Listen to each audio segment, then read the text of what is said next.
Donc bonsoir, bienvenue pour ce nouveau numéro d'Entrepoteau, Entrepoteau du mois d'octobre. Ce soir, je suis accompagné comme d'habitude de Riyad, donc fondateur de Mes Poteaux, et également de Jean-Michel Ricard, qui est président de l'association Ciel Bleu, et de Cédric Rissen, qui est directeur général de l'antenne de Saint-Denis pour Drop de Béton. Donc pour vous rappeler comment ça se passe l'émission, on va débattre de 3 thèmes pendant à peu près 1h30, et avant chaque thème, un petit questionnaire pour tester vos connaissances et puis briser la glace. Donc avant de commencer, Jean-Michel, est-ce que tu peux te présenter ?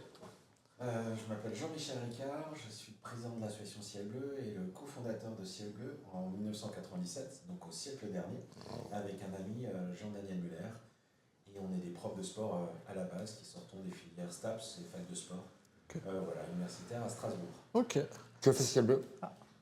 Pour nos auditeurs qui... Que fait Ciel Bleu en quelques mots ? Ciel Bleu, c'est redonner de la vie à des personnes en fragilité, visible ou invisible, parce que de toute façon, un jour ou l'autre, on sera touché par la fragilité, on l'accompagnera avec ce qu'on avait appris à la base, l'activité physique. Parce que voilà, pour leur redonner le sourire, la vie et l'envie d'avancer. Le sourire et le logo de Ciel Bleu, c'est un sourire. Et c'est pas juste un logo, c'est vraiment l'ADN de notre organisation. Ok. Cédric ?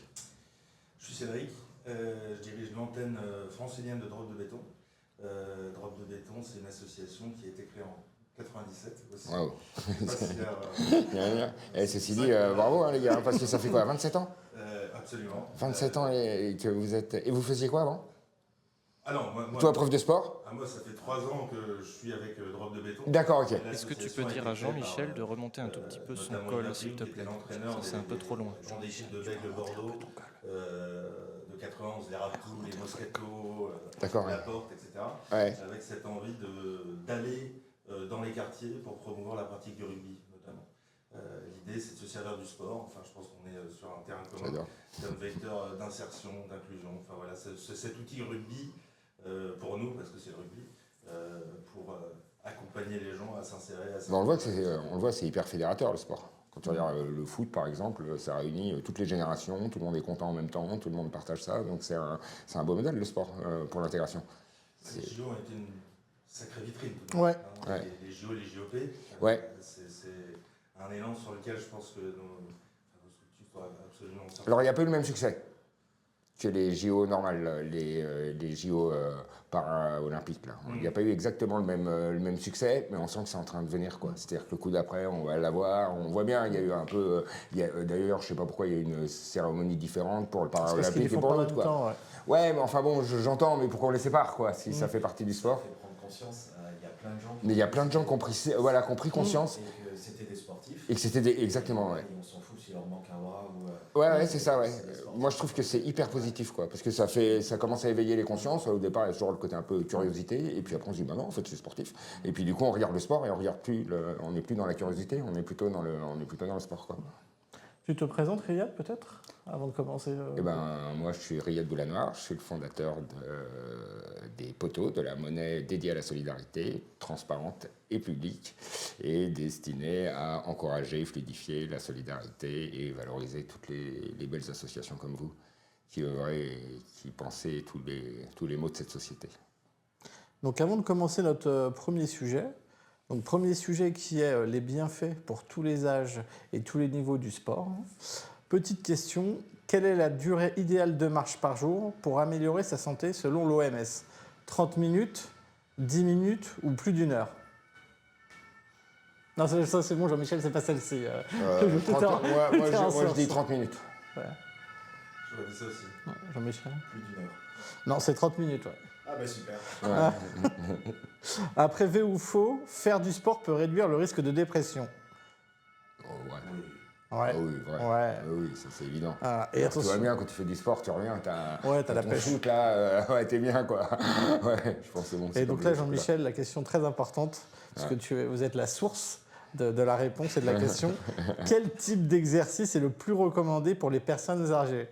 La marche, le yoga ou les exercices d'équilibre, la natation ou la gym ?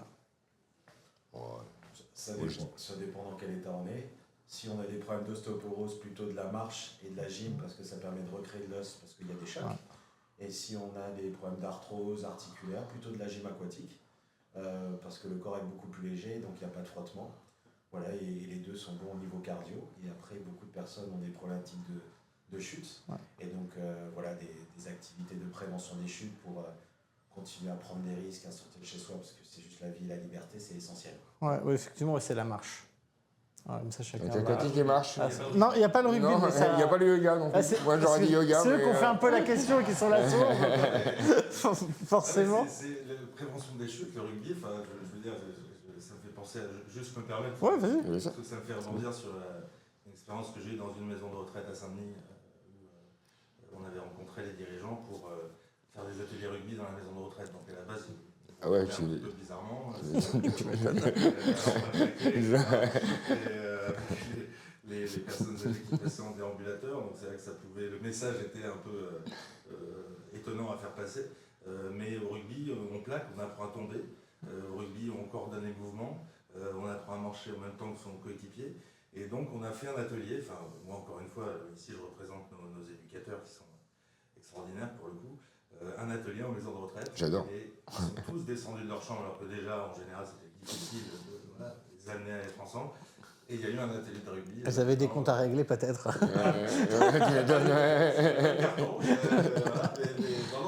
C'était pendant la Coupe du Monde de rugby, donc après, ça générait de regarder les matchs ensemble, etc. Donc, je pense que même le rugby. Et donc ils ont fait du rugby, mais vraiment physiquement, ils se sont plaqués, Non, etc. Parce Ou... que le rugby, on pense le rugby, on a cette image, c'est un sport de combat à la base, effectivement. Mais aujourd'hui, il y a le rugby doux, le rugby touché. Enfin, le rugby, c'est un. Ah oui, d'accord, il y a plusieurs types de rugby déjà. On peut utiliser énormément de facettes. Il y a de la stratégie, il y a de la coordination des mouvements, il y a donc la prévention des chutes. C'est-à-dire qu'on se fait plaquer, on va essayer de tomber pas sur le coude et se casser le coude et avoir du kiné pendant 10 ans. Je suis sûr que là-dessus, et c'est un des enjeux qu'on a et qu'on devrait sûrement travailler ensemble. C'est d'insuffler un petit peu de rugby super chouette. Chez ces publics-là, parce que voilà, c'est pas que du plaquage et du cocard.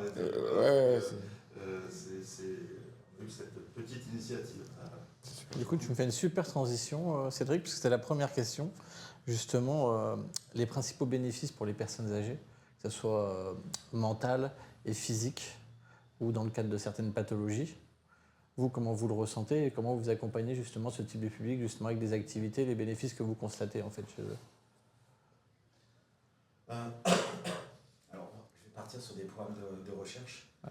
On a un institut de recherche, format associative aussi, qui travaille avec des hôpitaux, des instituts comme l'INSERM en France, l'université de McGill au Canada. Et je vais prendre deux exemples.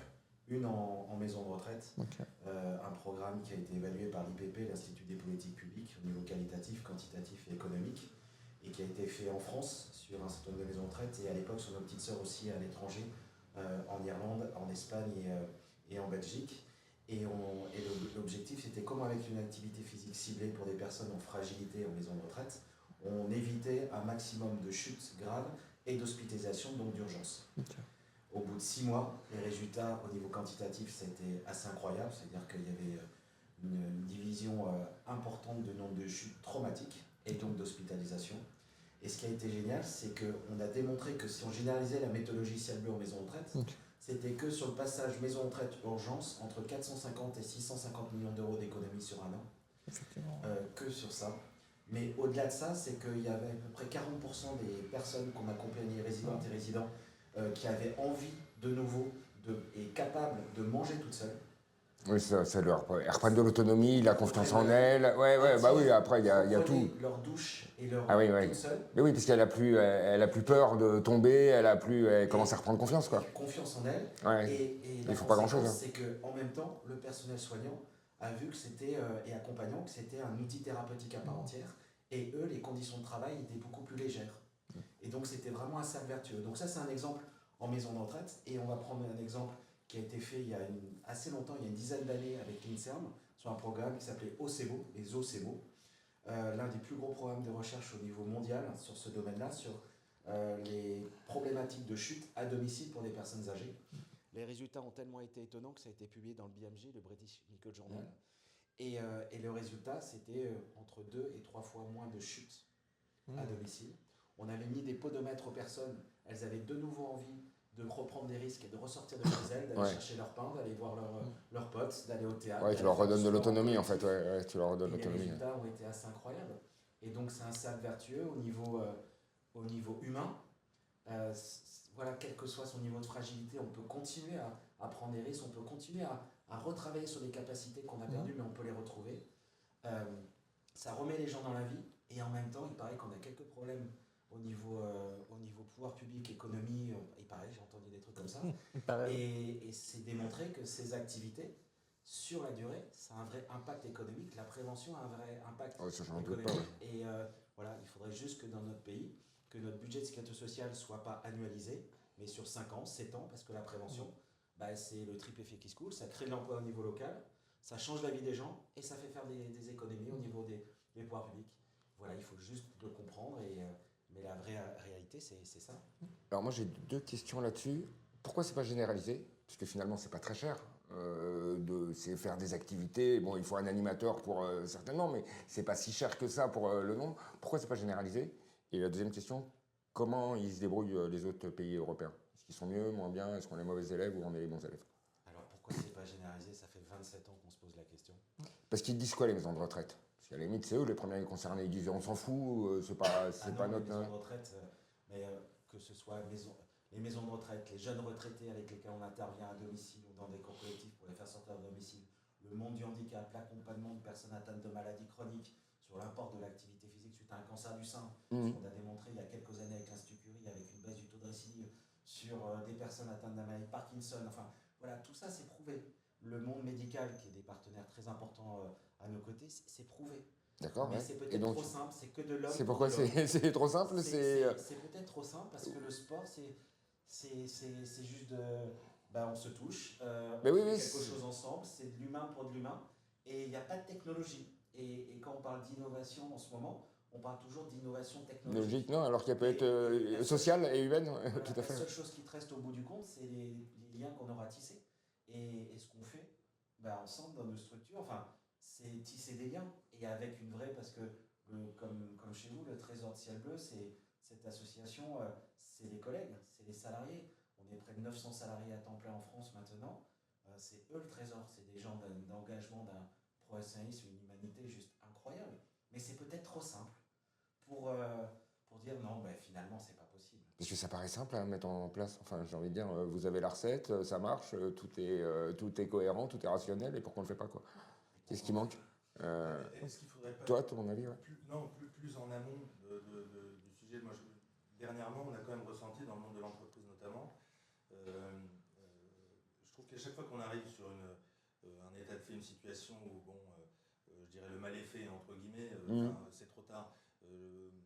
Nous, avec plusieurs partenaires privés, on essaie de mettre en place des ateliers de réveil musculaire, de sport en entreprise à partir de 50 ans. C'est pour ça une personne âgée, c'est quoi c'est quel âge? Parce qu'à 50 ans, on peut en parler de 80 et inversement, mais ça dépend de ce qu'on a fait avant. Mais on arrive, je pense, déjà sur un constat, si on insuffle avant qu'il y ait les premières chutes, des premiers dangers dans le monde de l'entreprise, la pratique du sport régulière, 30 minutes par jour, j'ai entendu un certain nombre de choses dernièrement, je crois que peut-être ça fera rentrer dans les mentalités que c'est une évidence que ça ne peut que faire du bien. En fait, il n'y a jamais personne qui a fait du sport et qui, au bout d'une heure, se dit...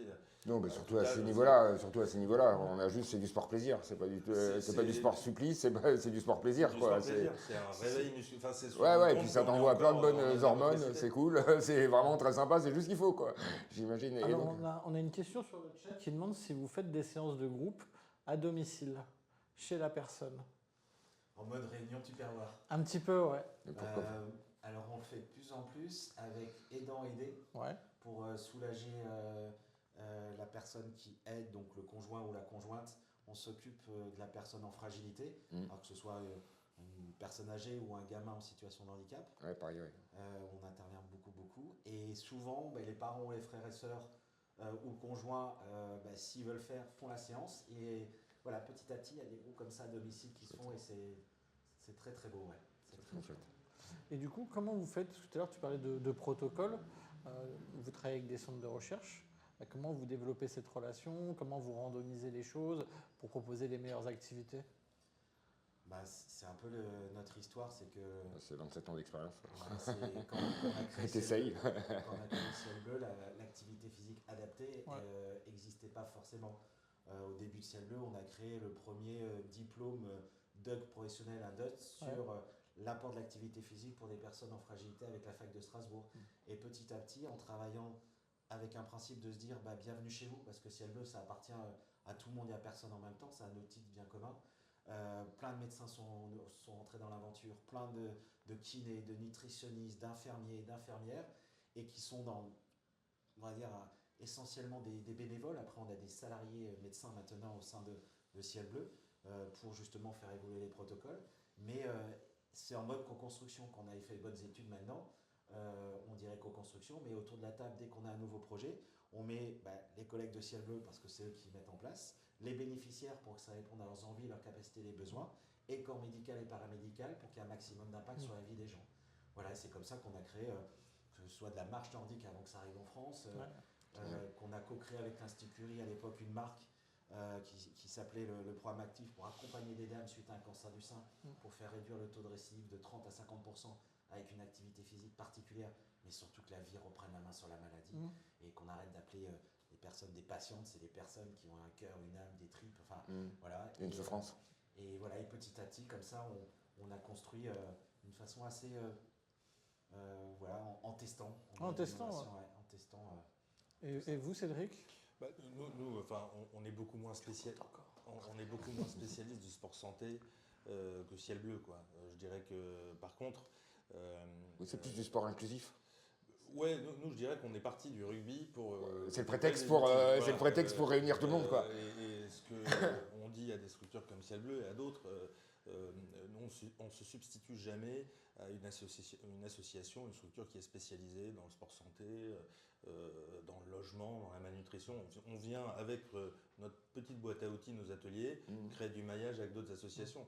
On serait ravis, ce qu'on ne fait pas aujourd'hui par contre, on ne fait pas d'intervention à domicile, mais si demain Ciel Bleu ou quelconque autre structure ici, nous dit vous allez le faire ensemble, vous allez atelier devenir rugby, plus gros comme les boîtes, vous allez devenir plus gros et comme ça vous allez être entendu. Si chacun fait ses initiatives de son côté, c'est là où ça va pas coller. De toute façon, les temps sont compliqués, donc c'est le temps des alliances. Ouais. Et basé sur l'amitié, on a créé avec certains acteurs associatifs très très complémentaires des alliances basées sur l'amitié. Parce que l'amitié, c'est juste essentiel. Donc voilà, sur le logement, sur l'accompagnement de... Et oui, parce que c'est toujours multifactoriel. Il n'y a jamais un problème. C'est une somme de problèmes et on n'est pas capable de résoudre l'ensemble des problèmes. Mais par contre, à plusieurs, en faisant le 360, on peut y arriver, quoi.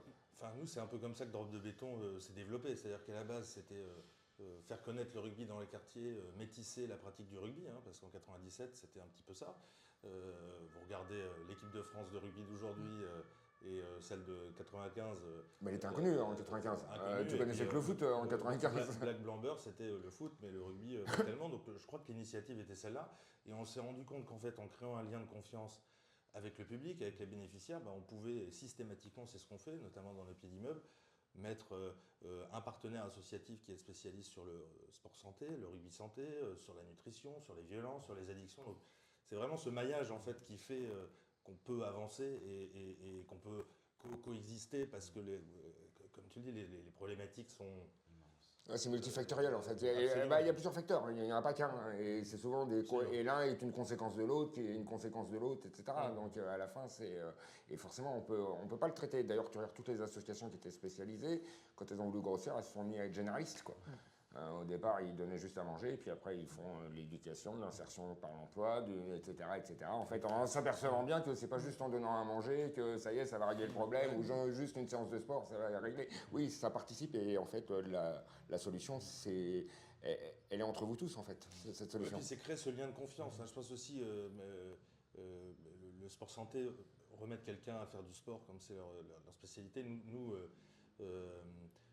je dirais que ce lien de confiance, on a un public plus jeune à la base, nous c'est plutôt des 16-25 en majorité, même si on n'écarte aucun public, comme je le disais tout à l'heure, créer ce lien qui va nous permettre d'aborder d'autres thématiques. Super, avec des c'est un lien de confiance, ouais. Ça y est. Pro, refaire du sport, Oui, puis bien une fois que tu es manger. rentré, tu peux lui dire, tu sais, tu devrais contacter Exactement. ça parce que moi je pense que tu devrais. Et c'est Exactement. vraiment. Ouais, Nous, tout à fait. on croit vraiment très très fort à ça. Enfin, je pense que c'est notre, Ah non, mais c'est clairement. notre raison d'être dans Et c'est les vous qui avez le événements. dernier maillon, qui est le maillon humain. C'est vous qui l'avez en fait. Le dernier kilomètre. Ouais, Le plus difficile, Exactement. mais l'essentiel. Ouais, Le rare, exactement. le précieux. C'est vous qui l'avez, ouais. C'est exactement On ça. pose une question sur le chat, à savoir, est-ce que vous avez déjà justement travaillé ensemble? Non. Non, mais ils vont travailler avec Ouais. Poto maintenant. Voilà, c'est le but de Non, Poto, c'est non, qu'ils mais- travaillent ensemble. Comme je disais tout à l'heure, on s'est rencontrés juste au début de nos deux structures, mais on était, vous Sud-Ouest et nous, on était Alsace, et, parce qu'on a été créé en même année en 1997, et sur un événement, on s'était croisés, où il y avait plein de nouvelles structures associatives. Mais c'est vrai qu'on ne s'est pas beaucoup croisés. Ouais. Donc, mais je pense qu'après ce soir, on va essayer de Moi, se je rêve de poser. ça. Hein. Franchement, j'ai fait Ouais. Poto pour Et- ça. Hein, parce que j'ai vu plein d'initiatives. Elles sont toutes toujours hyper brillantes, les initiatives. Etc. Et je me dis, mais il manque un bout. Il manque un autre bout, il manque un autre bout. Et pourtant, tous ces bouts-là, je les connais, quoi. Et j'avais juste envie de relier tout ce petit monde ensemble en disant, voilà, essayez de bosser ensemble. C'est sûr que vous pouvez, quoi. Vous serez beaucoup plus fort. Vous C'est serez beaucoup sûr, plus fort c'est qu'à regarder, à c'est essayer certain. de tout régler avec un truc. Non, bah, on va s'appuyer sur plusieurs domaines. Et c'est vraiment pour ça, moi, que j'ai fait Poto. Parce que j'ai bien vu que les initiatives, elles étaient isolées, elles étaient atomisées. On ne les connaissait pas, ou on connaissait que les grands, et uniquement les grands, en disant que peut-être ça devait aller, ou je sais pas quoi. En fait, on est paumé. Et en fait, cette atomisation du monde associatif, elle vous dessert. Après, je pense qu'il y a vraiment ce côté géographique. Nous, l'antenne francilienne, on l'a relancée il y a donc à peu près 3 ans maintenant. Rien qu'à Saint-Denis, il y a 550 associations. Hein. Donc déjà, il faut rencontrer les associations de proximité, enfin, en tout cas dans notre rôle. Une association comme Ciel Bleu, pour nous, ça légitimerait énormément le développement du rugby santé notamment, et de coporter des sujets. Sympa, ouais. Et on est aussi sur créer des modèles économiques pérennes, quoi. Voilà. Et je pense que si on va avoir des partenaires privés, des fondations, y aller ensemble, ça légitime, ça crédibilise un dossier parce qu'il y a des compétences incroyables. Il faut un modèle économique, sinon vous allez toujours pris comme ça, en attendant la subvention, le don. Il faut un modèle économique. Vous devez il doit faire partie de votre système, c'est pas grave. C'est pas honteux. Hein. Mais c'est pas honteux. Et il en faut un parce que si une belle idée, il n'y a pas de modèle pérenne, elle sert pas. Mais moi, à je veux qu'il y ait grand-chose. dur, ouais. Moi, si je veux qu'il y ait dur, il faut qu'il y ait un modèle économique. Et- Sinon, bon, on peut donner un peu un coup, mais si demain il donne plus, on fait quoi? Alors on arrête tout. On tire le rideau. Mais le truc, c'est que les demandes sont exponentielles et les moyens en face sont quand même de plus en plus compliqués. Ouais. Et C'est donc, quoi vos moyens aujourd'hui? C'est qui vos moyens? Qui vous rémunère en fait? Oui. 88%, c'est nos activités, donc c'est les membres de l'association. Super. Donc les maisons de retraite, des caisses de retraite, des mutuelles, qui font appel à nous, Donc des ça, c'est du collectivités, business, des quoi. associations. Non, c'est vraiment, ils sont membres et des particuliers. Et 10%, c'est du mécénat et de la philanthropie, en direct de fondations qui nous soutiennent, de grands philanthropes, des mouvements d'ambassadeurs et de donateurs, parce qu'on a une fondation qui est abritée pour l'instant pour pouvoir travailler sur l'accessibilité financière et pour que rester en bonne santé reste un droit et ne devienne jamais un luxe. C'est à peu près ça. Et après, l'adhésion à Ciel Bleu peut varier de 1 à 20, 1 à 30. Oui. Voilà, donc parce qu'il y a des gens qui n'ont pas les moyens et on a aussi sur tous nos Donc c'est programmes les cotisations de vos adhérents qui vous financent essentiellement, quoi. essentiellement et on a aussi créé sur tous nos programmes des fonds de solidarité pour accepter un maximum de personnes pour que le niveau de porte-monnaie soit jamais un frein à l'accès à nos activités individuelles, collectives ou tous les séjours qu'on met en place pour des gens en fragilité, post-cancer, AVC, pour des ados en fin de vie, enfin voilà, et que ce soit ouvert à un maximum de personnes. D'accord. Ça veut dire que les bénéficiaires, ils payent une adhésion. Ils payent une adhésion. Elle est de combien, cette adhésion? Enfin, tu m'as dit que c'était dans la 30, mais c'est quoi le facteur 1? L'adhésion annuelle est de 18 € et après sur un cours, on va dire, collectif, c'est entre 3 et 5 €. Voilà. Vous êtes combien de salariés chez Ciel Bleu? En France, on est pas loin de 900 Oui. à temps plein. Et sans, de ce que je comprends, sans financement public. On n'a pas de financement parce qu'on est dans aucun ministère. On n'est pas D'accord. santé, on n'est pas sport, on n'est pas action sociale. Donc on a des partenariats avec les agences régionales de santé, les ARS, D'accord, ouais. qui font appel à nous sur des zones blanches en prévention, pour des publics en fragilité. Ça, c'est notre soutien pouvoir public. Ouais, c'est de la commande publique en fait. C'est pas de la, c'est par rapport c'est par rapport aux besoins qu'on voit du terrain, parce qu'il y a à peu près 9500 lieux d'intervention en France chaque semaine, et donc on est très très implanté localement, enfin avec un maillage très fort, et donc on a plein de signaux faibles, on a plein de demandes, on est submergé de demandes qu'on a du mal à répondre, parce qu'il y a plein. Comme si vous êtes passé. Parce qu'on n'est pas assez, et parce qu'on n'a pas les moyens pour répondre à toutes les demandes, parce que c'est des appels au secours. C'est des appels au secours de personnes sans solution, de parents pour leurs gamins en situation de handicap, pour des maisons de retraite qui sont en vrac financièrement et qui, même si nos activités, c'est plus que raisonnable, c'est compliqué. Il y en a près de 85% des maisons de retraite qui ont fini 2023 dans le rouge quand même. Enfin, c'est un truc, voilà, le monde du handicap est impacté, le monde de la santé associatif, enfin voilà, et donc c'est une solidarité entre nous, donc il y en a qui payent plus, s'ils peuvent, il y en a qui payent moins, voire pas grand-chose. Voilà. Et vous, Cédric ? Nous, c'est hyper intéressant parce que c'est là où le sport santé et nous, sport inclusion, il y a vraiment deux voies complètement différentes de financement. Nous, chez Drop de Béton, on a plusieurs programmes et les programmes vont être financés suivant des demandes publiques. Hein. Donc on a, je pense, un peu plus de la moitié de notre budget. On est 30 salariés, hein, on est une petite structure. Quand on nous demande sur notre programme rugby citoyen, c'est aller faire du sport dans les écoles, dans les hôpitaux, dans les prisons. Là, ça va être de la demande publique, de la politique de la ville. Donc on va aller de la ville, du département à la région. Pour partir en séjour, notre programme Passeport, on va avoir des fondations privées qui nous accompagnent depuis très longtemps. On va avoir sur les préformations et l'insertion professionnelle où on développe des préformations, là, des partenaires aussi privés, aussi là c'est plutôt les départements qui gèrent ça, mais on a toujours, je dirais, des cofinancements. Mais on essaie au maximum et de plus en plus d'avoir du privé. Mais du privé, vraiment, le mécénat, c'est pas périn, quoi. Voilà, Non, mais ça, une c'est stratégie comme le avec une bénévolat. entreprise. Il y a un moment où tu peux pas compter que sur du bénévolat. Non. Tu peux pas compter que sur du mécénat et tu peux pas compter que sur de la subvention. Il faut créer plein de petits tuyaux. Il faut plein de petits tuyaux pour qu'il y ait des gouttes d'eau et de se dire que ces gouttes d'eau font des rivières et des fleuves à un moment ou à un autre. Tu parlais tout à l'heure de la force du maillage en local. Vous êtes soutenu justement par les mairies, les régions, etc. sur vos initiatives ou pas du tout? Ou c'est disparate, ça dépend des régions? Alors, on a fait le choix que le siège de Ciel Bleu, qui a vu le jour en Alsace, reste en Alsace pour plein de raisons administratives et parce que Ciel Bleu cotise un peu plus. Mes collègues, il y a une meilleure sécurité sociale en Alsace, on a un régime, enfin voilà. Et donc, à cause de ça, on est très peu aidé par les régions parce qu'on n'a pas de. Oui, parce que c'est Alsace-Moselle. Voilà, on n'a pas de tirette. T'as pas de tirette. Exactement. À la préfecture spéciale, Donc, c'est comme les dons là. Les régions, c'est compliqué. Ouais. Et malgré qu'il y ait des rapports d'activité par département, par région, enfin voilà, les salariés, les collègues sont au niveau territorial. Sur les départements, il y en a pas mal sur des programmes sur l'accompagnement du vieillissement de la population, les conférences des financeurs qui nous soutiennent. Donc les départements, c'est des structures importantes pour nous. Et les communes, ça dépend la rencontre. La vie est faite de rencontres humaines. Donc il y a des mairies où on fait des choses assez incroyables, très très chouettes, comme la mairie Strasbourg, qui est un peu notre dieu emblématique, ou d'autres grandes villes en France. Il y en a d'autres où on fait vraiment pas grand-chose, où il n'y a pas vraiment d'envie d'avancer. Et par exemple, au niveau plus haut, c'est-à-dire l'État, vous êtes soutenu ou pas du tout? Le silence, il a tout dit. Non, ok. Question suivante. Là, je suis en train d'écouter mes collègues qui doivent me dire on ne dit pas de bêtises.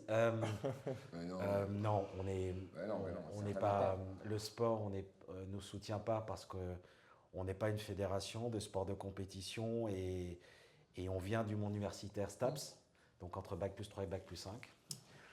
Voilà.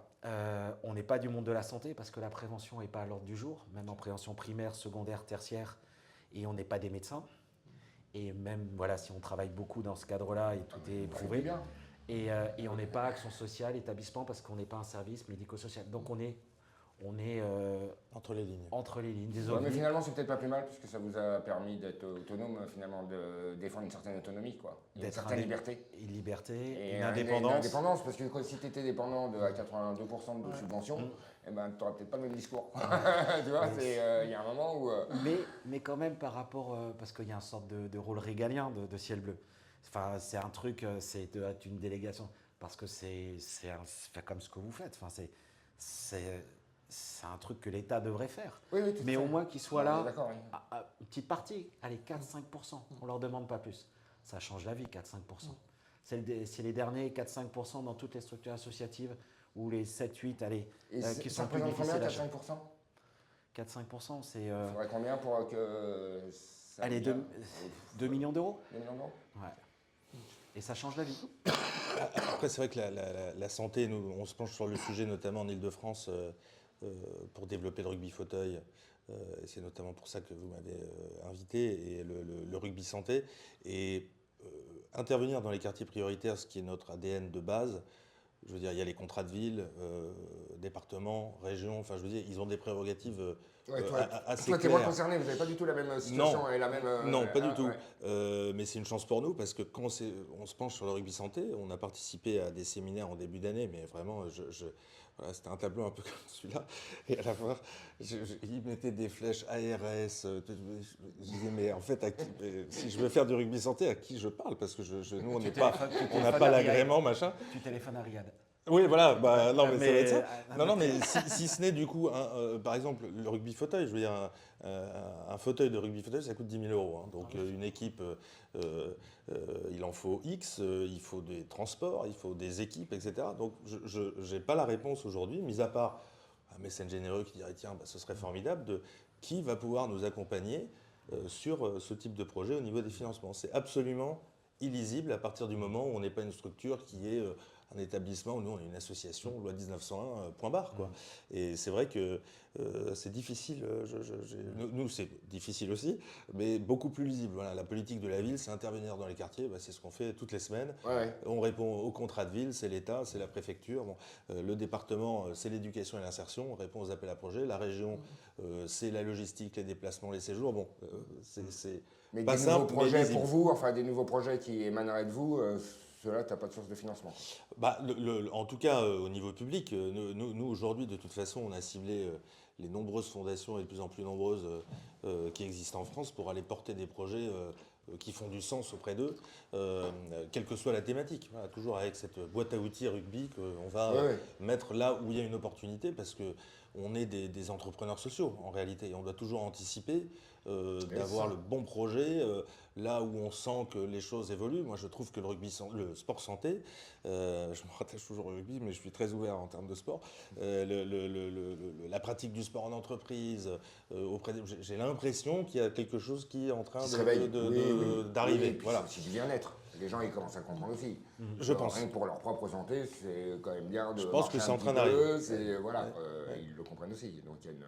Et c'est là où on doit le faire parler. C'est pour ça les JOP, je trouve que tout de même, c'était une vitrine. C'est bien, c'est vachement bien. Ah bah non, mais ça n'existait pas avant, quoi. Ça n'existait juste pas avant, quoi. Donc voilà. Non, et il y avait du monde tout de même. Il y avait du monde. Le fait de dire on va voir des gens extraordinaires pratiquer un sport plutôt que tous les autres termes, je l'avais jamais entendu. Là, j'ai quand même entendu.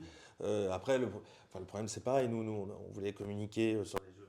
Personne nous explique les règles. Enfin, je veux dire, le rugby fauteuil, ça n'a de rugby que le nom. Hein. Mais pourquoi on ne va pas dans les écoles pour dire voilà, tel et tel sport, parasport, voilà les règles, voilà comment ça se joue, etc. Bon. Mais bon, moi je suis un optimiste et un enthousiaste. Je sens que le chemin se fait. Voilà, on a un terreau fertile. Quand j'ai regardé votre site internet, j'étais surpris de voir que ce n'était pas un ballon ovale pour le rugby en fauteuil. Non. C'était un ballon rond en fait. Ouais. C'est un ballon, plutôt un ballon de volley que Après, il y a cette idée du rugby de franchir une ligne pour marquer des points. Après, le rugby fauteuil, moi, je préfère travailler sur le rugby adapté de façon générale. Le rugby fauteuil, c'est formidable. C'est 240 licenciés en France, hein, je pense. Ou peut-être un petit peu plus après les JO, mais ça reste tout à fait symbolique. C'est très ciblé sur des handicaps assez lourds. C'est 3 membres ou amputés ou en situation de handicap. Enfin, le rugby adapté, on peut vraiment avoir tous les publics aussi. Donc c'est vrai que c'est deux, mais là aussi, c'est deux schémas de fonctionnement, de financement, de budget complètement différents. Mais effectivement, le rugby fauteuil, mais c'est un match de rugby fauteuil, c'est des extraordinaires athlètes. Avec un ballon certes qui n'est pas ovale, mais bon, sinon ça compliquerait vraiment encore plus les choses, hein.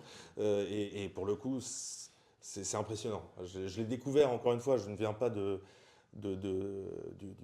l'univers du handicap. J'ai pas connu ça dans ma vie, et j'ai découvert ces 3 dernières années avec 2 associations, une dans le Pas-de-Calais dont je suis originaire et Drop de Béton. Ça mérite d'être connu et d'être déployé, vraiment. Du coup, tu nous fais la transition justement sur le deuxième Encore sujet.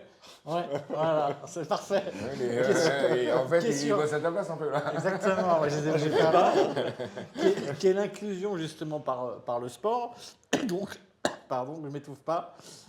Petite question avant de commencer ce sujet. Alors là, c'est pour toi, cette question. Dans quel pays a été créé le premier programme de rugby adapté pour l'inclusion sociale? En Angleterre, en Nouvelle-Zélande ou en Afrique du Sud? J'en ai aucune idée. Moi, j'aurais dit, avant que tu proposes des choix, j'aurais dit Canada, parce que je sais que la première équipe de rugby fauteuil, ça vient du Canada. Par contre, ça, mais je ne sais même pas ce que ça veut dire, ça. Je pense que c'est pour intégrer socialement les gens. La réponse m'intéresse. Ouais. Je dis Angleterre. Alors. Les Anglais, ils sont quand même vraiment bons. Nouvelle-Zélande, moi j'aurais dit Nouvelle-Zélande par principe. Mais... Ouais, c'est l'Angleterre. Ah, Ils aiment bien légiférer dans tous les sports. Okay. Non, et d'ailleurs, c'est ce que je demandais tout à l'heure. Comment on se positionne par rapport à nos voisins européens ou aux autres pays? On est des bons élèves, des mauvais élèves de la pratique du sport santé, sport inclusif? Là, ça me surprend, mais ça m'intéresse, du coup, je vais regarder, parce que l'inclusion, il y a tellement... le sport, c'est un vecteur de lien social qui peut être tellement varié que quelqu'un décrète qu'il a fait la première action d'insertion par le sport. Bon, j'aimerais bien voir. J'ai perdu le fil. Dans les autres pays? Oui, dans les autres pays. Alors nous, le problème qu'on a avec le rugby, c'est que le rugby de base, et c'est aussi l'origine de Drop de Béton, c'est un sport relativement élitiste dans les pays anglo-saxons, à la base. En France, au nord de Paris, moi je suis du Pas-de-Calais, pour jouer au rugby, il fallait faire quelques kilomètres tout de même. Et donc le rapport avec les pays européens, vu qu'on est quand même notre porte d'entrée, partout où on va, c'est le rugby. Le rugby, c'est les anglo-saxons. Et c'est tout en Europe. Donc on a très peu de référence, de comparaison. Très peu de comparaison. Par contre, il y a des programmes européens, et là aussi des financements publics européens, le Fonds social européen, qui commencent à mettre des moyens pour créer des liens avec des clubs de rugby, des pays où le rugby est émergent, le Portugal, l'Espagne. Nous, on a un projet avec des Belges aussi. Le rugby est un sport qui se développe, mais on est vraiment on est un tout petit sport.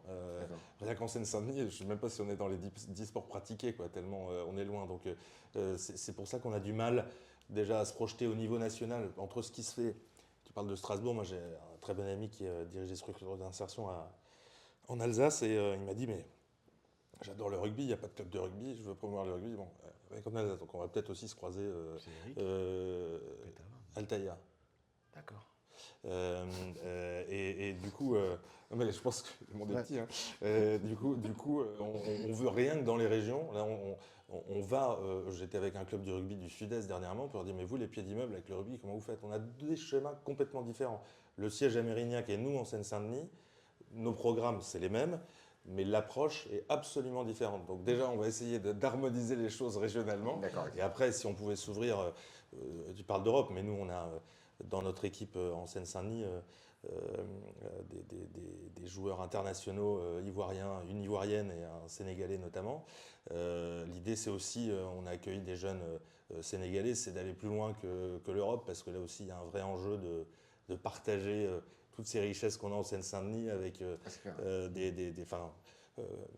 je dirais, permettre à ces jeunes de garder un lien avec les Et plus que le développement européen, je me demandais si en Europe ou dans le monde, en fait, ils y étaient plus sensibles au sport ou pas au sport bien-être, etc. Ou si tout le monde est au même niveau et que tout le monde découvre la même chose en même temps. Je pense que les pays anglo-saxons, effectivement, étaient. Moi, j'avais le Canada en tête, qui est assez pionnier en la matière. Après les Scandinaves aussi, généralement. Aussi, voilà, de toute façon, c'est toujours un peu les mêmes. Ouais, c'est toujours les pays riches, quoi. Les grands bien, quoi. Les pays qui ont de l'argent, qui ont de la richesse naturelle. Moi, j'ai pas un exemple d'organisation étrangère qui ferait ce que l'on fait, mais encore une fois, parce qu'on est sur un prisme bien moins large que le vôtre. Et toi, Jean-Michel, tu as des références, des comparaisons, pas du tout avec... On a créé des petites sœurs depuis quelques années à l'étranger, sous forme d'associations ou de fondations, historiquement en Belgique, en Irlande et en Espagne. En Belgique, il y a une vraie volonté politique. Ce que j'allais dire, elles sont open mind. Beaucoup soutenues par le gouvernement de Bruxelles et la Wallonie. La Flandre, c'est plus compliqué. Oui, déjà t'arrives de France. C'est là, c'est pas les régions à faciliter. Et l'Irlande, il y a une grande ouverture et une grande coopération quand tu arrives quelque part. Et ça se passe bien. Et dans les établissements, pour les maladies chroniques, voilà, et on a impulsé vraiment quelque chose de très très chouette. Et le ministère de la Santé est aussi partie prenante là-bas. En Belgique, vous l'avez, alors que vous êtes français, alors qu'en France, vous ne l'avez pas. Enfin, et en Irlande. Et en Irlande, non, mais j'adore. Et t'as la région qui te soutient. Et en Espagne, c'est par les régions. On a commencé sur la Catalogne. Ouais. On a créé une fondation et après différentes régions. Et on a une petite pensée, enfin une grande pensée pour nos collègues parce qu'ils sont plus de 100 salariés maintenant, la Fondation Ciel Bleu en Espagne. Et ils ont été super touchés par les inondations. Enfin, c'est un truc de malade. Et c'est vraiment les régions là-bas qui portent. La Catalogne, région de Madrid, Bilbao, Andalousie, et qui portent ces projets sport santé, activité physique adaptée, développement en direction des personnes âgées, le handicap, maladies chroniques, beaucoup. Mais c'est pas forcément fédéral, mais c'est vraiment les régions. Et depuis quelques mois, grâce à l'Europe, on teste au Portugal, où voilà, là c'est plutôt les communes, et on teste aussi en Allemagne, où là le côté activité physique comme un outil de santé, ils sont super en avance. Mais par contre, il y a très longtemps. Mais par contre, il y a pas de prof de sport. C'est fait par des kinés, mais il y a des vrais modèles économiques où il y a des centres de sport santé là-bas depuis très longtemps, avec la sécurité sociale dans chaque Länder. Ils disent le nombre de personnes qui sont prises en charge. Au début de l'année, ils calculent les économies qu'ils vont faire à la Sécu. Et la moitié des économies est reversée au centre pour accueillir les gens.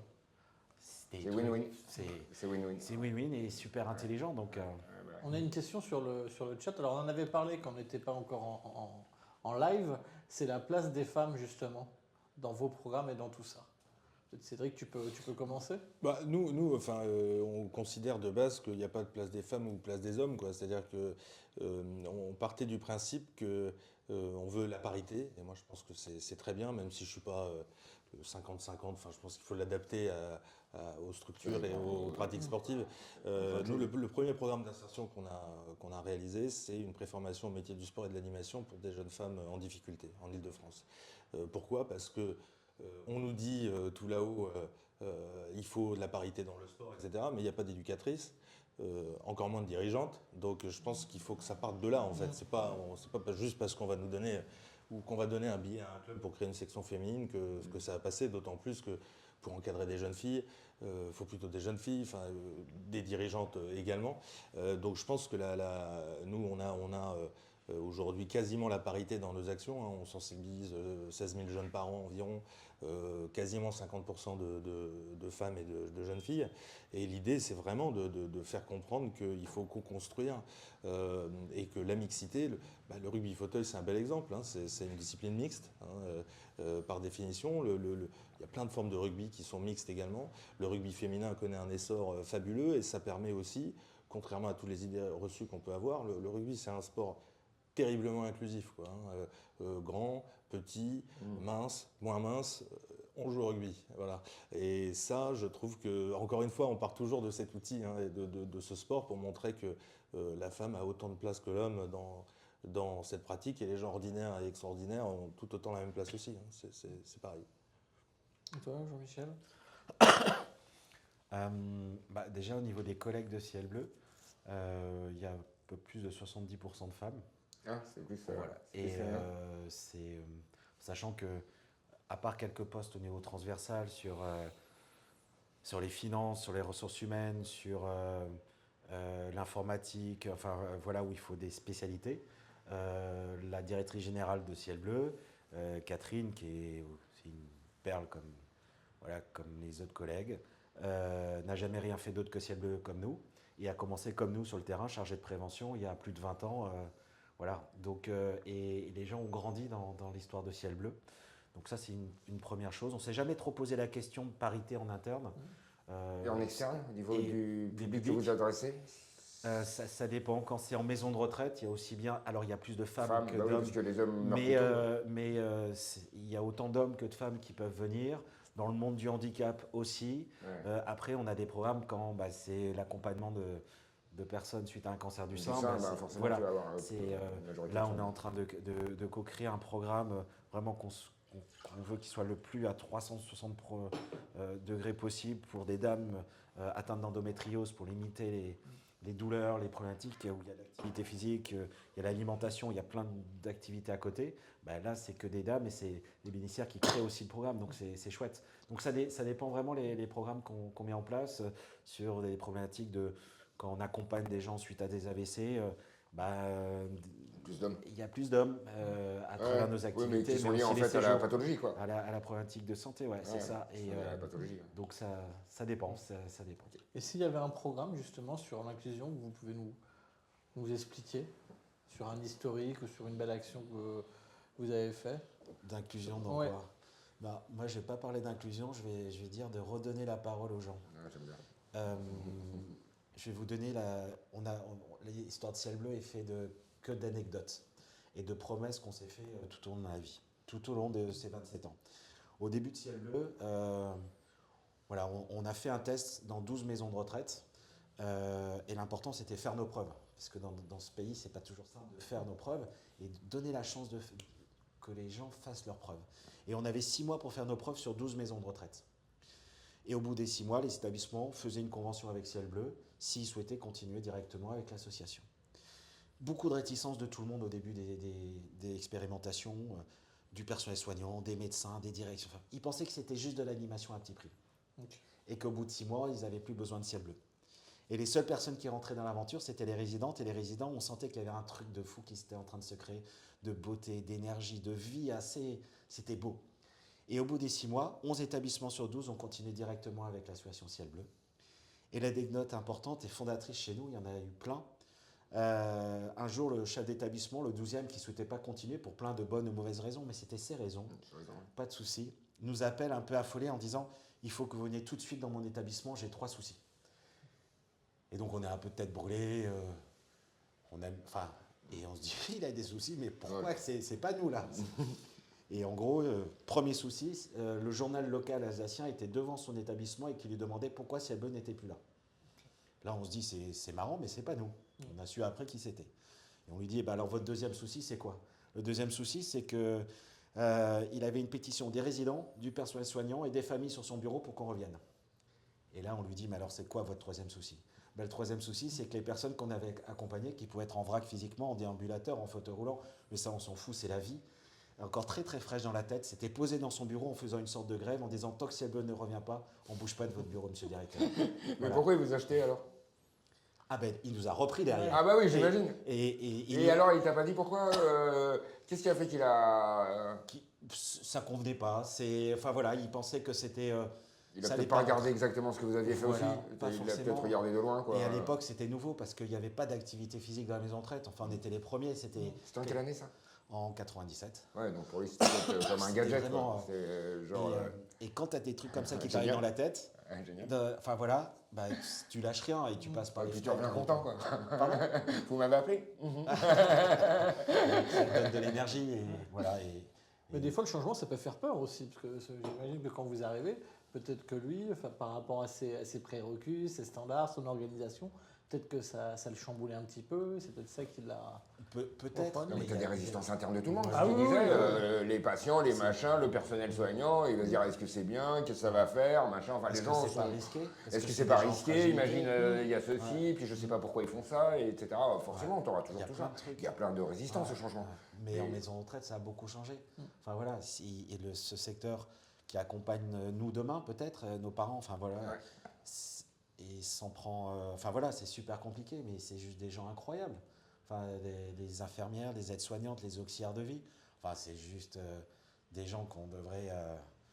Enfin, juste leur dire un grand merci tous les matins et le soir, mais pas juste quand il y a le Covid. À 20 Ça, heures. c'est sûr. Et toi, Cédric, est-ce qu'il y a un programme vraiment que tu aimerais justement présenter sur l'inclusion dans sa genèse? Bah, moi, j'ai pas le même recul. Voilà, je suis admiratif de ce que tu as pu faire depuis 27 ans. Moi, ça fait 4, 5, 6 ans que je suis dans le monde de l'insertion. Donc, les anecdotes, je pense qu'elles arrivent après un peu plus de temps et une fois qu'on a confirmé un parcours. Mais comme ça, ce que j'ai pu constater, notamment ces 3 dernières années en Seine-Saint-Denis, de voir que l'une des plus grandes joueuses du 15 de France a découvert le rugby par drop de béton au pied d'un immeuble, bah c'est Génial. une fierté Ah, incroyable. Ah, bah même ouais, si c'est on ça, est- voilà, ça c'est les. Voilà, ouais, Yes. c'est un peu le- Bah, ça fait, mal, tu vois, ça mais- fait du bien. c'est des exemples, même si. C'est vos petits cadeaux à vous. Hein. Mais il vous en faut. Hein. Bien sûr, bien Ouais, sûr. il vous en Et faut, puis, sinon, c'est des tu exemples. tapes la charge. Au-delà de la performance, c'est des exemples. Mais quelque chose qui m'a touché dernièrement aussi, c'est sur des actions justement rugby adapté.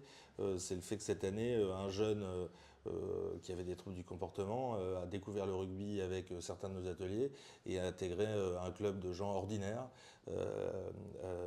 depuis le début de la saison. Voilà, et il joue absolument au milieu de ses camarades. Et ça, pour moi, je pense Ouais, que tu le remets à flot. c'est vraiment l'un des objectifs quoi, Ouais, de ouais, dire tu le en remets à fait. flot, quoi. Allez, c'est bon. Le sport fait que bah, Toi, c'est réglé. sur un terrain, on est tous ordinaires. Parce que dans les publics que vous accompagnez, des fois, vous rencontrez des gens, bah, finalement, par la maladie, la pathologie, l'âge ou par leur situation sociale, sont vraiment, entre guillemets, mis au banc un petit peu de la société, vous aider à y reprendre goût, à reprendre Il des n'y a pas contacts, de des club amitiés. sportif. Les associations sportives, par définition, on est. Mais ça, c'est un peu on veut de la compétition, on veut des résultats.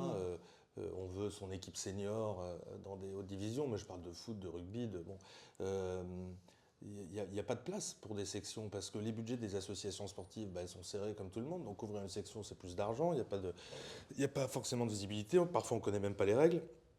Nous, sur des pratiques de rugby adaptées, encore une fois, c'est extrêmement vaste, mais il faut des éducateurs. On n'a pas d'éducateurs spécialisés.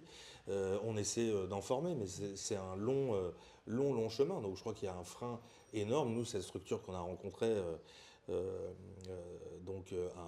en Seine-Saint-Denis, elle recherche des gens pour faire du sport, mais les clubs sportifs, c'est pas qu'ils veulent pas, c'est qu'ils n'ont pas les ressources humaines, quoi. Nous, on a la chance d'avoir des éducateurs qui vont initier, enfin faire cette première marche pour dire, bah alors rugby, bon bah non, ça sera pas rugby, ce sera plutôt tennis, badminton, foot, bon peu importe, mais de dire le sport c'est possible et accessible pour toi. Et je pense que là il manque un échelon, clairement. Donc bah on essaie de jouer ce rôle-là, en tout cas pour le rugby. Et moi, j'ai justement tout à l'heure sur le site de Drop de Béton, vous arrivez aussi à drainer une communauté rugbystique. En Aquitaine, j'ai vu qu'il y avait l'Axe, Montauban. Est-ce que tu peux nous en parler aussi un petit peu? De la communauté Oui, rugbystique. rugbystique, j'ai vu qu'en Aquitaine, vous aviez pas mal de clubs qui vous soutenaient. Ah ben alors qui nous soutiennent, nous on essaime nos programmes, n'importe quel club de rugby aujourd'hui qui veut développer son côté social et sociétal, nous on peut arriver et mettre à disposition notre boîte à outils, rugby citoyen, préformation, insertion professionnelle, rugby adapté, structurer une section féminine, comment faire, quel financement aller chercher. Et donc, si je ne dis pas de bêtises, il y a une 50aine de clubs où on essaime les programmes de drop de béton au niveau national. Alors au niveau national, quand on regarde notre carte à chaque fois, bon, c'est très géolocalisé, mais on va arriver à Strasbourg. T'as un rugby, non Voilà. Vous avez des noms prestigieux, parce que Dax, Montauban, Ouais, bien sûr. Agen, Après, le l'UBB, monde du rugby, c'est un petit monde. Je pense qu'on a la chance d'avoir un cofondateur et coprésident Yves Priou qui est issu de ce monde du rugby. Donc il y a un réseau au niveau, il y a une famille de rugby qui existe. Alors elle existe en tout cas au niveau des clubs, au niveau des fédés et tout, je ne sais pas. Ou du moins je ne vais pas en parler. Mais en tout cas, c'est vrai qu'on est toujours accueillis par des clubs qui... Personne aujourd'hui, quand on arrive, nous dit non, mais nous, attends, le rugby féminin, on s'en fout, et le rugby adapté, aller au pied des immeubles, non, tout le monde le veut, mais nous on les aide, je dirais, avec le boulot formidable que l'ASSO a fait depuis 1997, la légitimité qu'on a auprès de certains partenaires à aller développer ce type de programme, notamment avec des clubs reconnus, mais pas que. Nous, un club de Fédéral 3 ou de Division d'honneur ou de Pro D2, enfin, on parle pareil, parce que c'est exactement les mêmes problématiques, on serait même surpris. Parfois, c'est les plus petits qui sont bien plus avancés que les autres en la matière. Donc, mais tout ce réseau rugby, oui, c'est une belle famille qui mérite d'être consolidée avec ces valeurs-là, je pense. Et vous arrivez aussi, les entourages des gens que vous accompagnez, est-ce que ils vous font des feedbacks, des retours sur vos actions, ce que ça a apporté concrètement à leurs enfants, à leurs parents? Vas-y, sur moi. Non, vas-y. Mais non, nous, les feedbacks, le concept de drop de béton, c'est d'arriver avec notre structure gonflable entre 4 tours, mettre une enceinte, de la musique, et que les gens se disent mais qu'est-ce que c'est que ce ballon ovale bizarre, bon bah tiens je vais descendre, je vais voir, bah tiens mon père il va descendre aussi, ma tante, ma cousine, bon. Et donc en fait c'est en live, hein. C'est vraiment c'est là, et d'ailleurs c'est souvent on se rend compte, on avait eu ça, on avait réussi à faire une statistique sur le savoir nager à Saint-Denis, parce que on avait une asso, ou je sais pas si c'était une élue, qui était là et qui justement, il y avait cette problématique. On s'était rendu compte qu'en fait, les jeunes, 7 sur 10 ne savaient pas nager, parce que sur 9 parents sur 10 ne savaient pas nager non plus. Donc le feedback, on va plutôt chercher l'information, parce que le public que l'on côtoie, c'est pas la première génération qui a des problèmes, c'est la deuxième ou la troisième. Donc on n'a pas de feedback. Nous, les clubs de rugby avec lesquels on travaille en Ile-de-France, ils nous disent mais nous, en fait, les parents, on les voit jamais. Tu les vois jamais, ouais. À partir de 10 ans, les déjà, vois si pas. tu es obligé de récupérer leurs gamins, c'est que les parents, ils sont pas hyper là, quoi. Donc, zéro feedback. Par contre, on va chercher parfois et identifier des problèmes. C'est là où le pied d'immeuble fait tout son sens. C'est-à-dire que quand on met un stand de prévention des addictions ou des violences, c'est heureusement pas pour un gamin de 12 ans. Pas encore, quoique. Mais par contre, discrètement, ça peut sensibiliser un parent sur l'insertion pro. Je veux dire, on a des parents qui sont très très éloignés de l'emploi et bon, ils vont pas au forum de France Travail ou de Pôle Emploi. Hein. C'est par contre amené différemment. En fait, le feedback, on le fait un peu à l'inverse.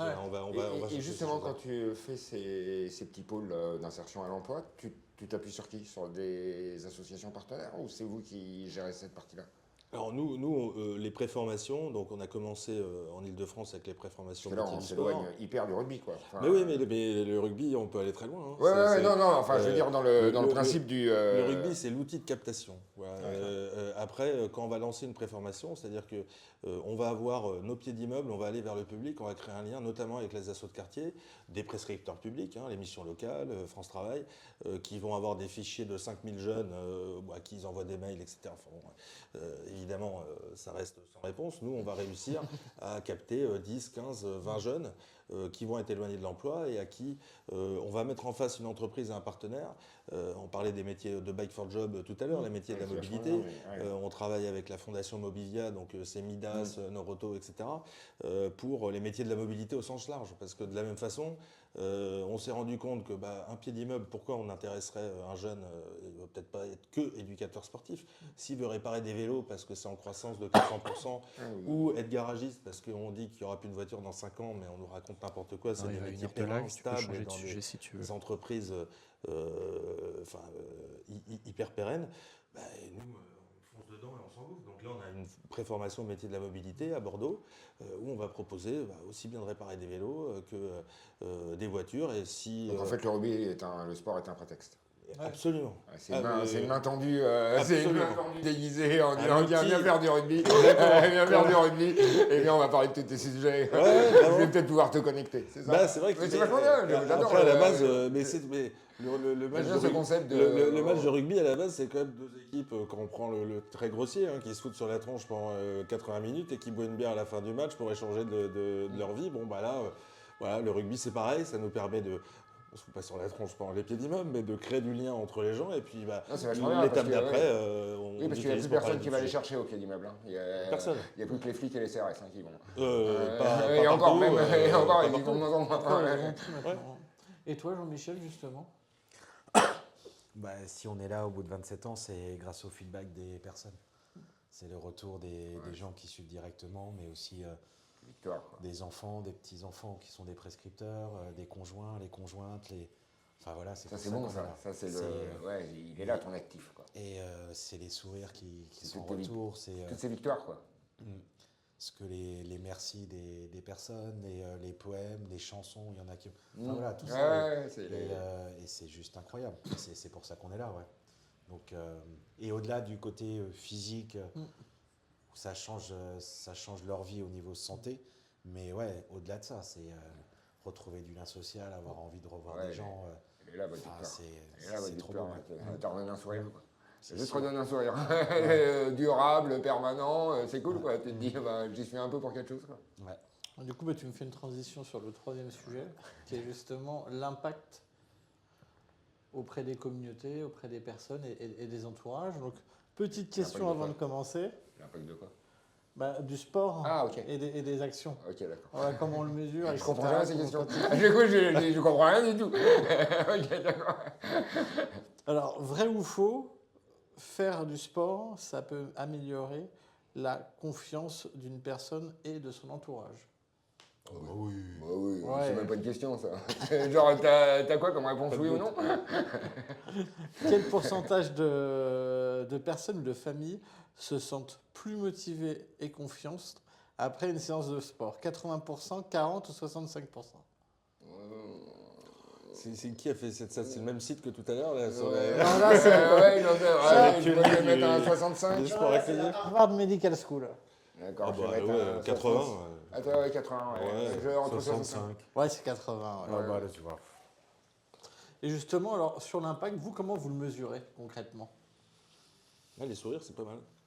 Ouais, c'est vrai, c'est un bon Le bon nombre de sourires indicateur. par jour, on l'a jamais eu dans un dossier. Ouais, il a duré. Il a duré, ouais. Alors, il y a plein de choses parce qu'il y a au côté santé, donc quand on intervient auprès de personnes âgées en fragilité, ça peut être un travail au niveau musculaire sur la sarcopénie. Sarcopénie, c'est la baisse de la masse musculaire. Ok. Et comment on évalue la progression de la masse musculaire sur la durée. Donc ça, c'est un exemple. On a plein de grilles de qualité de vie qui sont validées scientifiquement depuis très très longtemps. Voilà, qualité Ouais, de vous vie. le faites scientifiquement, quoi. Voilà. Pour essayer de voir si ça a un impact ou pas. quoi. Et voilà, il y a plein de choses comme ça. Et après, il y a des programmes de recherche où c'est beaucoup plus poussé, comme je disais tout à l'heure, et qui nous permettent de faire évoluer les programmes. Et avec des nouvelles préconisations, quand on a commencé les programmes suite à un cancer du sein, l'activité physique n'était pas, il y a près de 15 ans maintenant, n'était pas préconisée avec une mastectomie, c'est-à-dire on enlève voilà, parce qu'il y avait risque de gros bras. Petit à petit, les programmes de recherche sont mis en place dessus. On a vu qu'il n'y avait aucun risque dans ce cadre-là. Donc on a pu inclure les personnes qui avaient cette problématique de santé. Donc voilà, petit à petit, les programmes évoluent parce que la recherche évolue, la science évolue et les mentalités évoluent aussi. Et sur les données qui vous servent à mesurer l'impact, vous les récoltez comment? C'est avec les professionnels de santé, c'est avec les maisons de retraite ou les bénéficiaires eux-mêmes qui vous remplissent des questionnaires? On a des systèmes d'évaluation en ligne. Ouais. La plupart de nos collègues ont des tablettes pour faire les évaluations au niveau physique, tests de qualité de vie. Les bénéficiaires peuvent répondre en ligne. On a toutes des plateformes digitales plutôt maintenant qui ont été mises en place pour faire des activités à distance. Et dessus, il y a aussi tous ces tests. Et on a aussi un exemple, on a créé pour la suivi de qualité de vie en maison de retraite, on a créé un logiciel spécifique pour chaque séance, critères de qualité de vie pour les personnes qui suivent nos activités et qu'on remet directement au chef d'établissement, au médecin d'établissement et qui permet de faire des rapports annuels aux ARS, aux agences régionales de santé.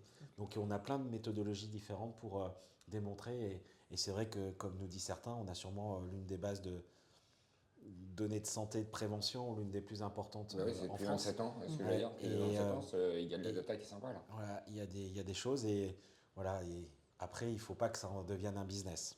Il faut que ce soit pour le bien commun. Oui. Voilà, donc ça, c'est quelque chose d'important de protéger ça et de pouvoir faire progresser les connaissances, mais surtout pas que ce soit une marchandisation de ces données. Non, mais par contre, tu peux l'utiliser pour le bien-être. Tu Ouais. vois ce qui a bien marché, tu Ouais. vois ce qui a moins bien marché, etc. C'est la data. Hein. C'est comme ça qu'on s'en sert dans les boîtes. Ouais. Quoi. On prend la data pour améliorer un objectif. Quoi. Toi, ton objectif, c'est le bien-être. Donc, tu vas voir tout ce qui marche bien et tu vas dire on va mettre ça parce que ça, on voit que à 80%, ça marche super bien.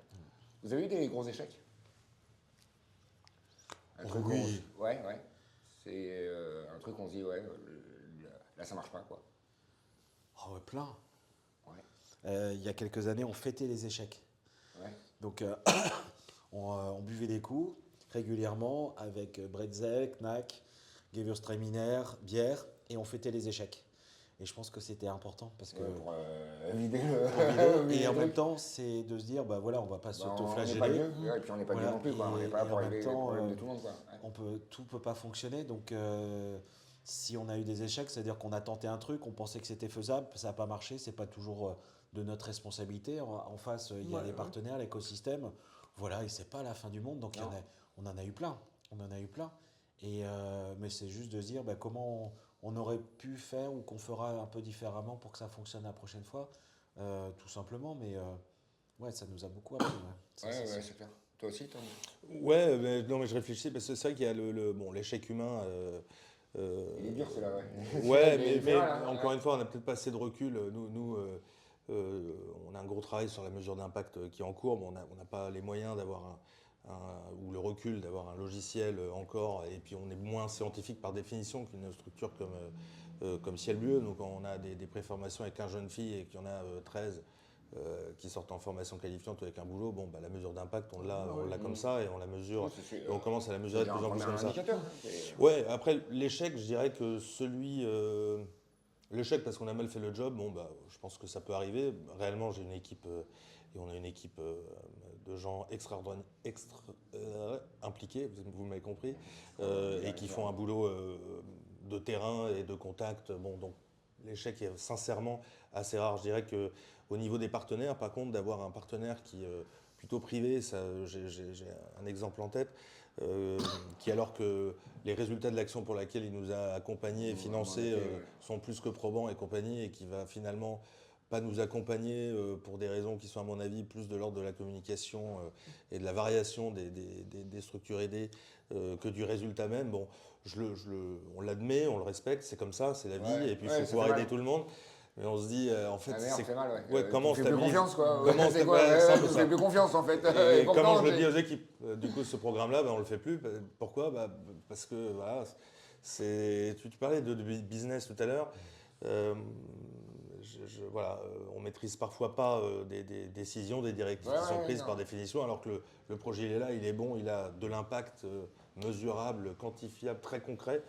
Donc oui, c'est les choses les plus difficiles à digérer, mais surtout pour les équipes qui font le job sur le terrain. Quoi. Est-ce que les partenaires vous demandent justement de la data, du résultat, mesurer, du résultat Après, ça dépend des partenaires. Partenaires. Le partenaire public, bien sûr, on a des bilans à envoyer. Bon, c'est très chiffré. Hein. Nous, quand on dépose des projets, on va faire un pied d'immeuble. Un pied d'immeuble, c'est entre 30 et 60 personnes. X filles, X garçons. On va travailler 1, 2, 3, 4, 5 thématiques. Bon, voilà, c'est public, quoi, hein, c'est structuré. Sur le partenaire privé, je pense qu'on essaie maintenant d'aller plus loin, notamment sur le sujet des préformations, parce qu'il me semble aujourd'hui de plus en plus impossible, sur de l'insertion pro, d'aller demander de l'aide à la fondation XYZ sans parler de son secteur d'activité. Je crois que le recrutement, les ressources humaines, c'est un problème pour tout le monde. Donc si on y va en disant, écoutez, nous on est des gens formidables, on fait des trucs super, on est hyper gentils, regardez, voilà, bon, on est 12 000 à demander la même chose. Je crois qu'il faut faire ce travail, et là le curseur à mettre entre le volontariat, la solidarité et l'intérêt des structures qui vont nous accueillir, il faut l'accepter parce que c'est comme ça, et c'est la façon de stabiliser, à mon avis, des relations et éviter des échecs, parce que pour le coup, une fois qu'on a mis un programme, je trouve que le plus dur, et tu as dit l'exemple tout à l'heure, de dire bon, désolé, on n'est plus là, ça j'espère qu'on le vivra jamais, parce que voilà, il y a des gens qui n'ont pas la réponse au pourquoi. et qu'on ne sait pas quoi Encore, dire. ça marche pas, tu dis, Ouais. bon, je l'ai là, ma réponse, mais là, pourquoi? Ben, voilà, il n'y a pas de pourquoi. Souvent, il n'y en a pas. Mais du coup, aussi l'humain, je pense que c'est important, parce qu'il y a le côté un truc data, résultat, mais peut-être que des fois, vous rencontrez des partenaires qui sont plus sur le relationnel, sur le projet, ce que ça véhicule aussi en termes de valeur. Tiens, bah, d'ailleurs, vous en avez Ah, mais on a des partenaires Hyper sincères. fabuleux, je veux Ouais. dire, qui nous soutiennent depuis des années. Je pense à la Vas-y, Société nommez. Générale, la Fondation Société Générale. On a le droit de donner des. Ouais, Oui, y a mais pas de nommez, souci. hein, mais attends, Ouais, nommez ceux non, qui non, parce que vous aident, faut franchement, les nommer, c'est- au contraire, moi, c'est- c'est le but de Poteau, moi, c'est de les montrer, moi, je Bah, trouve que c'est parce vachement que c'est bien, pas ce et qu'il y en qu'ils ait plein cherchent. qui le fassent. C'est pas ce qu'ils cherchent, contrairement à ce qu'on pourrait imaginer. Quand je vous parle de Société Générale, de Total Energy, c'est des entreprises, on n'a pas forcément, le public n'a pas forcément une vision très positive. Non, mais et c'est des justement, soutiens vitaux de la structure pour des séjours. Encore une fois, le Total Energy, c'est cette année pour nous 40 ou 45 séjours pour des jeunes des quartiers prioritaires qui sont Ça représente partis quel en budget, vacances. Comment? Ça représente quel budget à peu près? Bah, un séjour, c'est une dizaine de milliers d'euros quoi, D'accord. pour entre 20 et 30 gamins et parfois leurs familles. Et on adapte avec les. Mais le séjour, en fait, oui, il y a le côté. On voit le bus là partir et arriver à la plage, des gens qui vont voir la plage pour la première fois, mais ça crée du lien. Ça crée au travers d'un club de rugby un échange. Mais toi aussi, viens en Seine-Saint-Denis, viens voir que en fait, c'est pas l'invasion du Stade de France. Il n'y a pas que ça en Seine-Saint-Denis. Ouais. C'est le street art, c'est la culture, c'est 117 nationalités, c'est je sais Ouais, pas combien de puis noms. il y a un côté attachant, mais, Non, mais- si tu restes dehors, Ouais, t'en ça- as peur, quoi. mais Si tu le ça- regardes ça juste à crée, travers ça l'écran. crée un vrai. Enfin, il faut que ça crée un espèce de process qui s'enclenche. Voilà, et parce qu'au final, je pense qu'aussi ce qui nous motive, c'est d'abattre les barrières entre les gens et les différences. Et c'est ce qui crée tout ce qu'on n'aime pas dernièrement. Et je trouve que ces partenaires nous permettent de provoquer ces rencontres, quoi. Et pour le coup. Fondation Société Générale et Total Energy. Total Energy. Entre autres, Mobivia qui nous soutient énormément, Decathlon, enfin je veux dire, ils sont pleins et c'est des gens fabuleux. Mais je pense qu'on a aussi un devoir, et là je parle pour nous au niveau d'associations d'insertion sur le terrain, de aussi s'intéresser. Ils ont des problèmes aussi, hein, c'est pas parce que c'est des grands noms, ils ont des sujets, et je pense qu'on a le milieu associatif a des compétences incroyables sur l'humain, sur l'impact, sur l'accompagnement. Et ça, on doit aider les boîtes J'ai un là-dessus. lien avec les. C'est Bien pas sûr. pour rien que j'ai fait le poteau, c'est aussi pour ça. Je veux Ouais. aussi que les entreprises, elles ont un rôle à jouer, elles ont une puissance. On ne peut pas compter que du côté régalien, l'État, etc. Non, les entreprises aussi. Et à tout niveau, quoi. Ouais. Je veux dire, t'as pas que Total. Hein. Il y a plein d'entreprises, Ah oui, des oui. petites PME, des machins. Chacun peut mettre son. Elles sa ne petite demandent que ça, contribution. hein, mais de comprendre. Et elles demandent, mais par de- contre, elles ont besoin de de- comprendre, elles ont pas besoin de ne pas se faire avoir, de ne pas se dire, bon, je donne, mais je sais très bien que ça sert à rien. Elles veulent voir leur impact, c'est normal, et on a tous envie. Mais tu disais dans une émission, mais c'est aussi sur les financements. Moi, j'ai rien capté, les financements sport, santé, etc. Mais on en reparlera, tu m'expliqueras. Parce que bon, et dans une émission que j'ai pu revoir, quand on parle à une entreprise de tout. En 5 minutes, on va lui sortir 25 acronymes de structures différentes. Il va dire, mais alors là, tu m'as complètement perdu. Au final, tu me demandes combien? Parce que c'est, voilà, et c'est pour aider qui? Et le public en situation de hyper handicap. basique. Mais voilà, C'est hyper basique, et je pense que toutes les entreprises, elles ont leur rôle à jouer, Et ça et nous encore, passait c'est du que temps les pour leur collaborateurs commencent à le demander. Ouais. Ils veulent que leur entreprise, elle ait un impact, et elles en ont besoin. Donc c'est... Ouais. c'est- Et on a un rôle de leur expliquer. On ne peut pas être que demandeur. Ou de l'argent. Ah mais non, mais non, voilà, pas à la fin de l'argent. l'année, C'est pour il faire faut quoi? boucler le budget. Oui, c'est ça, ouais. Non, c'est pour faire quoi? Et c'est avec ça, et voilà. Et je vous invite à le regarder. Voilà, et c'est là où tu vas dégager leur fierté. Elles aussi, elles ont besoin d'être fières. De se dire, moi, grâce à mon financement, voilà, il y a eu 3 séjours, 4 séjours, il y a eu X machin, X accompagnement, etc. Voilà, Et c'est vrai que c'est là, si on imagine sur des spécialités en fait qui sont différentes, on œuvre pour le nombre de sourires par jour, je crois, toi comme moi. Moi, j'aime bien comme mesure. Ouais, voilà. Ouais, mais sourire dans fois des- temps. C'est l'énergie, c'est quoi? C'est la puissance fois le temps. C'est ça, hein. mais C'est ça, là, sourire fois temps. Voilà, sur c'est- des terrains différents, mais je pense qu'on aurait tout à gagner à l'expliquer dans l'entreprise aux collaborateurs comment ce sourire se déclenche, quoi. Mais avec pas nos termes techniques et tout, mais les amener, parce que je pense qu'ils sont demandeurs, Mais t'as mais il faut besoin du juste temps, de faire faut- du voilà, bien. Quoi. c'est- Les gens, ils aiment faire du bien. Ouais. hein, ça. Ouais. Mais oui, c'est ça. Mais Les ça, on gens, l'oublie parfois. les gens aiment faire du bien, Ça, c'est on bon l'oublie. de faire du bien, ça te fait, c'est bon, c'est comme quand tu fais un cadeau, il y a un côté plaisant, quoi. Tu vois, en disant surtout si l'autre est satisfait, bah forcément, tu as un côté de tortir quelque chose, donc non, ça fait du bien. Et je pense vraiment que les entreprises, elles ont tout à fait leur rôle à jouer là-dedans. Alors avant de conclure, parce qu'on arrive quasiment au terme de l'émission, Cédric et Jean-Michel, vous avez choisi de rejoindre l'aventure mespotos.fr. Qu'est-ce que vous attendez de ce partenariat? Deux choses. Deux mots de deux écrivains. Parce que Technique que moi, là. Je suis pas sûr qu'on les connaisse. parce que votre aventure est qu'elle soit passionnée, longue et qu'un maximum de personnes rentrent dans l'aventure et structure et que les écouteurs et que les personnes qui écoutent puissent faire effet papillon, tout ça. Mais il faut du temps. Il faut du temps parce que créer une communauté, il faut du temps. Et il y a un monsieur qu'on aime beaucoup. Alors même si on est des profs de sport, on adore les écrivains, la poésie. Enfin voilà. Et un monsieur qui s'appelait Christian Bobin, qui est un auteur français qui a écrit des choses assez incroyables sur le temps, justement sur la contemplation, la nature. Et il écrivait celui qui s'est penché sur une fleur n'aura pas vécu en vain. Et c'est pas juste la nature. Qu'est-ce qu'on va donner à nos gamins? Qu'est-ce qu'on va transmettre à nos gamins? C'est prendre le temps. Et voilà. Et donc, je nous souhaite et à vous de prendre le temps d'avoir la belle communauté qu'il faut pour aider plein de structures assez incroyables. On va le faire, mais moi, c'est le monde associatif en France est rempli de pépites assez incroyables. Je suis complètement d'accord. Donc, vous avez une humanité, il reste encore de l'humanité. Dans le monde de l'entreprise, elle est partie, l'humanité. On pense très rentabilité.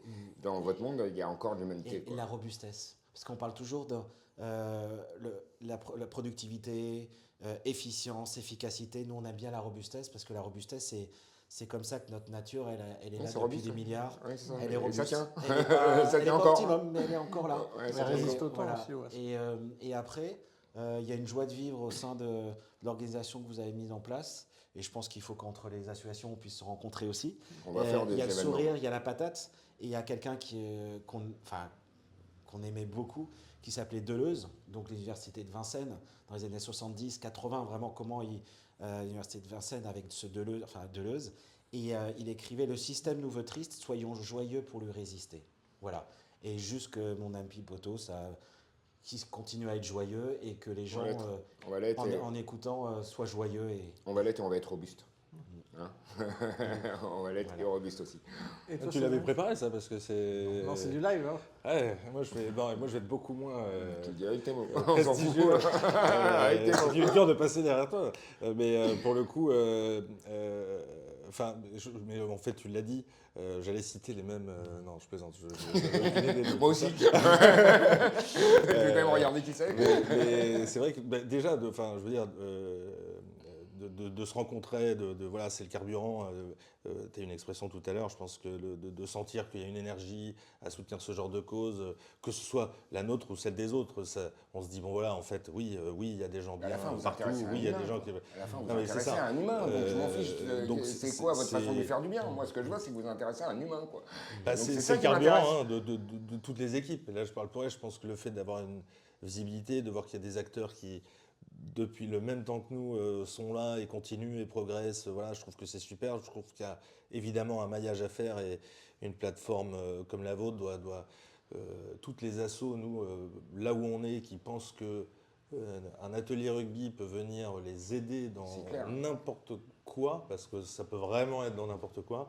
On est là pour répondre et on répondra. Ouais, et faire passer voilà, ce message. Ce deuxième message l'enjeu social, sociétal, c'est pas que de la solidarité. Je crois qu'il y a la nécessité de s'abreuver du monde associatif, de toutes les compétences, de toutes les énergies qu'il y a là-dedans, parce que je crois que c'est le moment de faire fusionner tout le monde. Il faut fusionner tout le monde. On ne peut pas chacun avoir sa petite activité isolée, son petit machin. On ne va pas être robuste ni efficace. Clairement, il faut fusionner tout le monde. Il faut qu'on bosse tous ensemble. Il y a pas de... On va y arriver. On ne sait pas où on va. Mais on y va. Mais on y va. Et on y peut va, et choisir on- les compagnons et les compagnes de route sur le chemin qu'on fait ensemble. En tout cas, merci de nous avoir choisis. Riyad, juste avant de conclure, peut-être un petit update sur mes poteaux, où on en est aujourd'hui. Sur mes poteaux, ça y est, il va y avoir le lancement grand public le 21 novembre.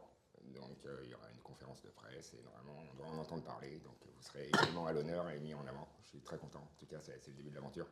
Voilà. Nous, on va tout faire pour évidemment arriver et amener un maximum de poteaux, que ça circule sur l'ensemble de vos associations, vous puissiez les utiliser, que ça fasse tout ou partie des 2 millions qui te manquent, tout ou partie de ce qui te manque, etc. Et puis voilà, et bravo de jouer le jeu. Déjà, bravo pour votre humanité. Bravo pour jouer le jeu de la transparence, parce que toutes ne sont pas prêtes à jouer le jeu de la transparence. Il y en a, la transparence c'est souvent bien, mais pour les autres.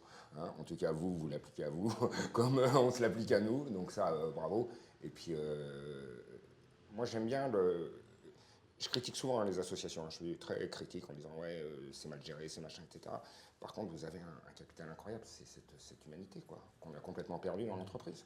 L'humanité, elle n'est pas sur un tableur Excel, quoi. Il n'y a pas une ligne humanité ou bien-être ou machin, on n'a pas ça. Et ça, vous l'avez, quoi. Et j'ai juste envie de faire rencontrer ces deux mondes, de la robustesse, de l'efficacité, des bons. Il y a aussi des bonnes choses. Il y a des bonnes choses à récupérer dans le capitalisme. Et puis, mais par contre, on est un peu dérivé, quoi. On a oublié notre humanité, les gens font des burn-out, enfin bon, ça y est, quoi. On a essoré jusqu'à la dernière goutte l'humain et on s'est rendu compte que c'était pas une ressource renouvelable comme ça et qu'il fallait en prendre soin. Donc c'est ça, moi je vous dis bravo et moi je suis sûr que si on se met tous ensemble, je pense que ça va le faire. Donc vivement le 21 novembre. Le 21 novembre, et puis après, après c'est que là ça sera le début du chemin, mais effectivement, normalement on va avoir une belle visibilité publique. Donc voilà, et tous nos partenaires, je suis très fier de vous, d'être avec vous. On essaiera de faire un événement, on va tous vous réunir parce que je vois que vous avez plein de choses à vous dire. Vous avez plein de choses à faire ensemble, vous avez plein de projets à faire ensemble. Je suis vraiment, j'ai vraiment envie de ça. Il y a des moments de rencontre. J'ai vraiment envie de ça. À chaque fois qu'on vous fait rencontrer, on se dit mais ils sont, ah bah oui c'est vrai, et voilà, et donc on vous a trop isolé, quoi. Le monde associatif c'est trop auto-isolé en fait. Et en fait j'ai envie que, voilà, il y avait 10 associations qui prenaient la lumière de tout le monde, et vous étiez inexistants, je connaissais pas Ciel Bleu, je connaissais pas Drop de Béton, voilà, je les connais maintenant. C'est pas normal, 27 ans pourtant, c'est pas normal, quoi. C'est pas normal. Et ben non, c'est pas normal. J'ai envie qu'elle soit connue, j'ai envie que Drop de Béton soit connu, j'ai envie que les ministres là-haut l'écoutent aussi. Ils entendent aussi parler de Ciel Bleu et qu'ils se disent, et nous, de quelle façon on peut amener notre pierre à l'édifice aussi. En tout cas, Merci merci à pour vous. votre confiance. Et puis on à vous vous. dit au mois prochain. Bonne bientôt. soirée, Merci à tous. salut.